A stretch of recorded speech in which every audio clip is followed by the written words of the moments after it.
Hello, good morning guys. Maraming salamat po sa inyong patuloy na panonood at pagsubaybay sa aking channel.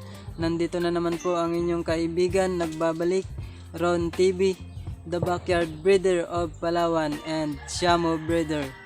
Sa ngayon pala guys ay hindi pa naman marami yung aking Shamo dito sa aking yard. So ang plano ko guys ay magparami po ako ng iba't ibang bloodline ng Shamo dito sa aking yard. So stay tuned lang po kayo guys. Sa ngayon guys, ang ating video guys ay magbibigay lang po ako ng tips kung paano po yung ating mga kulungan ng manok or breeding pen ay hindi po mabaho at saka hindi po tayo laging linis ng linis guys. So kung napapansin nyo guys, yung aking background, yan po ay kulungan ng manok.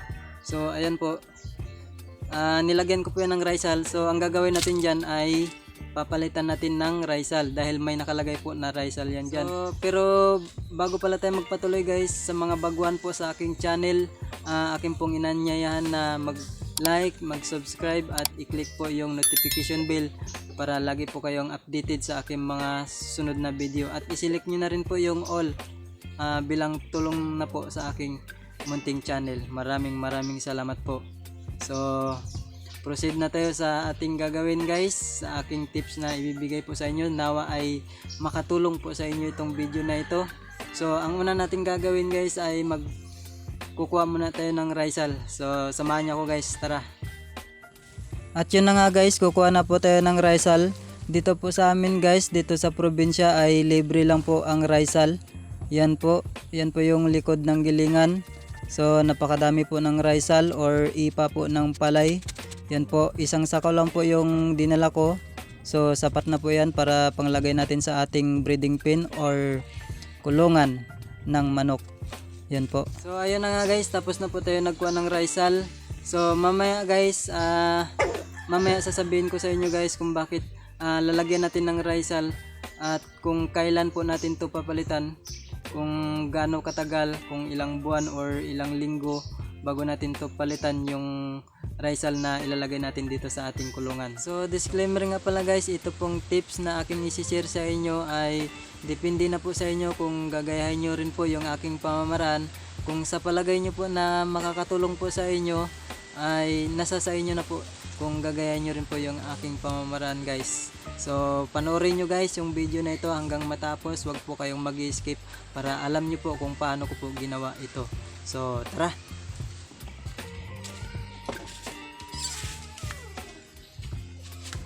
So dito nga pala guys natin ilagay yung Rizal na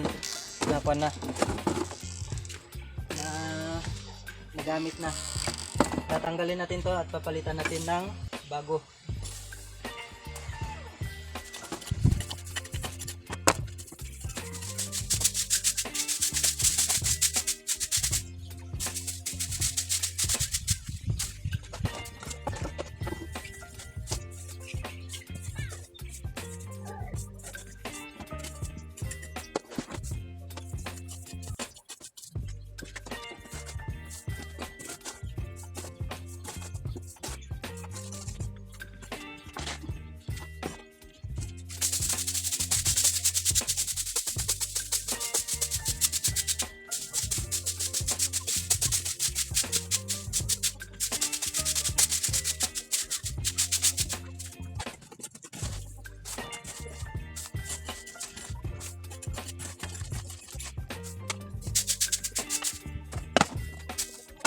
So ito na pala guys yung ating tinanggal na Rizal.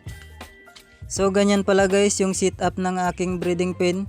Kung napapansin nyo guys ay may harang po sa gilid para pag nilagay po natin yung Rizal or ipa po ng palay ay hindi po matapon doon sa labas. Once na kinaskas po ng manok, hindi po matapon doon sa labas, hindi mapunta doon sa labas. So ayun guys, natapos na nating linisan, ay isusunod na naman natin guys ay lagyan natin ng ipa. Yan po. So sinimulan ko na rin po lagyan ng ipa. Yan po. Yan guys, nilagay ko lang po ng maayos yung ipa. At pagkatapos po ay ilalagay ko na po yung aking alagang Shamo. Yan po. Nilagay ko na. So marami pa po yan guys yung breeding pen na yan na aking lalagyan ng ipa. So Yung ibang breeding pin guys ay hindi ko na po maipakita sa inyo kung paano ko nilagyan. So at least ay naipakita ko na po sa inyo itong unang breeding pin na nilagyan ko ng ipa. So ang purpose pala niyan guys, yung ipa na yan ay para pag nagdumi po yung ating mga alagang manok, pag nag-ipot ay hindi po mamaho, tapos mabilis po matuyo yung kanilang ipot. So sa akin guys, ang ginagawa ko, every month ako nagpapalit ng ipa. Yan guys. So pag hindi po natin yan nilagyan ng ipa, so araw-araw kailangan tanggalin natin yung kanilang ipot or dumi para hindi mamaho dyan. So ayun guys, dahil may ipa na, ay nilagyan natin ng ipa para hindi tayo lagi-laging walis ng walis para tanggalin yung ipot dyan araw-araw. Sa araw-araw guys na siging kaskas nila, ang nangyayari ay nahahalo po yung kanilang ipot or dumi dyan sa ipa or raisal. So pag nahalo po dyan sa raisal ay mabilis po matuyo yung kanilang ipot. So hindi po namamaho yung kanilang ipot guys. Yung ating kulungan ay hindi po magiging mabaho. At hindi na rin tayo mapagod guys sa paglilinis araw-araw ng kanilang kulungan dahil nilagyan na natin ng ipa. Ang mangyayari yan guys, every month na lang po tayo maglilinis. Ang gagawin na lang natin ay papalitan na lang po yung raisal ng bago every month. Yan po guys yung aking pamamaraan dito. So sana po ay itong tips na ito ay nakatulong po sa inyo guys. At ito pala guys yung iba pang breeding pin na akin pong lalagyan ng ipa. Yan po, papalitan ko rin po yan mamaya. Yan guys, yan po, papalitan ko rin yan ng raisal. Yan, mayroon pa po isa. Yan guys, papalitan ko rin yan.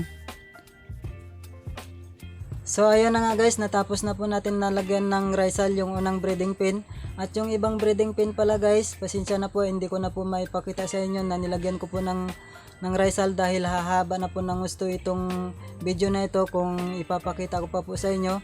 Sa mga may katanungan pala guys, pwede po kayong mag-comment dyan sa baba. At kung gusto nyo pong gawa ng video or content, as long as na pwede po natin gawa ng content ay gagawan po natin yan guys. At sa mga baguhan po pala sa aking channel, akin pong inanyayahan na ang inyong pag-like, pag-subscribe at i-click po yung notification bell at i-select nyo na rin po yung all para lagi po kayong updated sa aking mga susunod na video.